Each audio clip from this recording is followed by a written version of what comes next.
Maraming probinsya sa Pilipinas ang may haka-haka patungkol sa mga duwende. At para sa iba ay may kaakibat pa na swerte. Pero mag-ingat mga ka-wonder dahil may iba't ibang klase ng duwende. May duwending itim, ang duwending mapanlinlang at kung ituring ay masama. Duwending pula, mahirap kilalanin dahil mayroong mabuti at masama.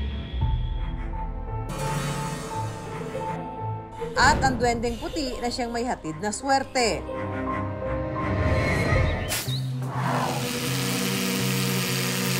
Ang aluminum shop na ito sa Quezon hindi raw nauubusan ng kliyente. Dagsaraw ang proyekto at patuloy pang nadadagdagan ang kanilang produkto.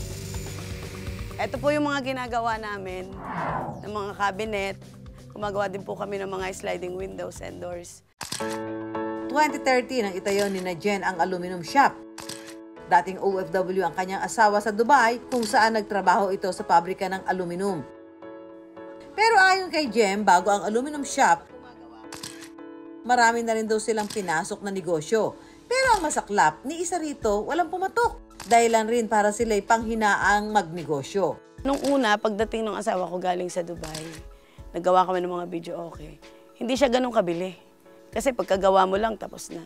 Yun namang business namin, nagtayo kami ng parlor. Nakadepende yun sa mga mag-aayos mo, nakadepende yun. So, hindi rin yun. Pero, nang sinimulan nila ang aluminum shop, tila nagbago raw ang ihip ng hangin. Dumagsa ang proyekto, lumaki ang kita, at umunlad ang kanilang negosyo. Sa katunayan, nakapagpundar na ng bahay ang mag-asawa. Pati na ng mga sasakyan at lupa. At ang pinakamahalaga, napagtapos nila ng pag-aaral ang mga anak. Ang pinaniniwalaan nilang sekreto ng paglago ng negosyo, ang kanilang pwesto na di umano'y pinamamahayan ng duwendeng puti. Ayon sa mga kwentong bayan at mitolohiyang Pilipino, ang duwendeng puti may dalang swerte. Dahil kumikilala ito sa Diyos at mahilig itong mag-alay sa taong nagugustuhan at mabuti sa kanila. Ito po yung area na sinabi ko kanina na pinaniniwalaan namin na nagdadala din ng swerte sa negosyo. Kapag po dito po kami gumagawa at nawawala na po kami ng gamit, ibig sabihin, hihinto na po kami. Ito siya po.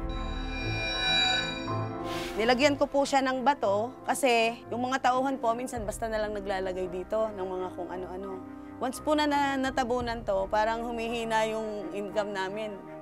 Humihina po yung dating ng customer. Pero ito po talaga, alam ng mga tauhan namin na hindi po talaga siya pwedeng lagyan ng kahit na ano.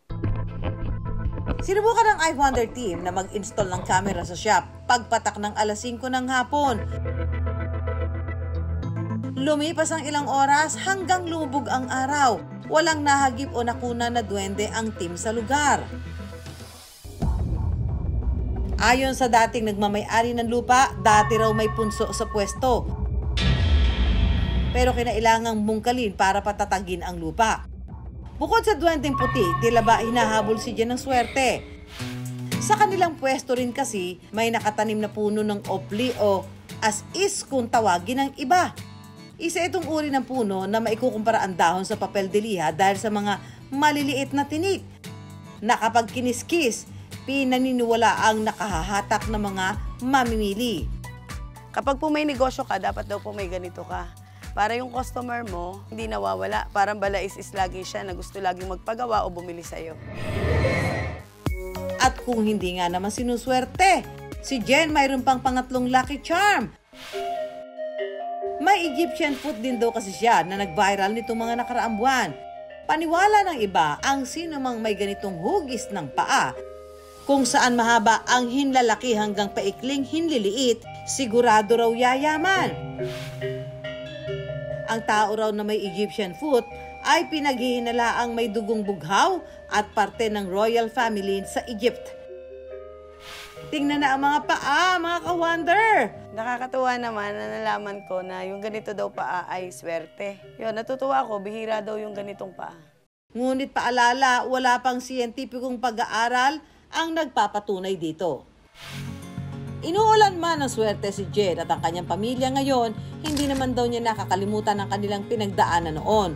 Galing man sa negosyanteng pamilya si Jen, minulat daw sila ng kanilang magulang sa pagiging madiskarte. So nakagisnan ko rin, simula nung mag-asawa ako. Kapag wala kang pangsaing, wala kang pambayad ng kuryente, titiisin ka niya, hindi ka niya tutulungan. Kasi nga, ang katwiran niya bilang negosyante, kailangan alam mo kung paano paikutin yung buhay mo. Kaya paalala ni Jen at kanyang asawa, hindi lahat dapat iniaasa sa swerte. Kaya tandaan, sa bawat swerte pumapasok, dapat may kasama pa ring pagsisikap at pagkakayod.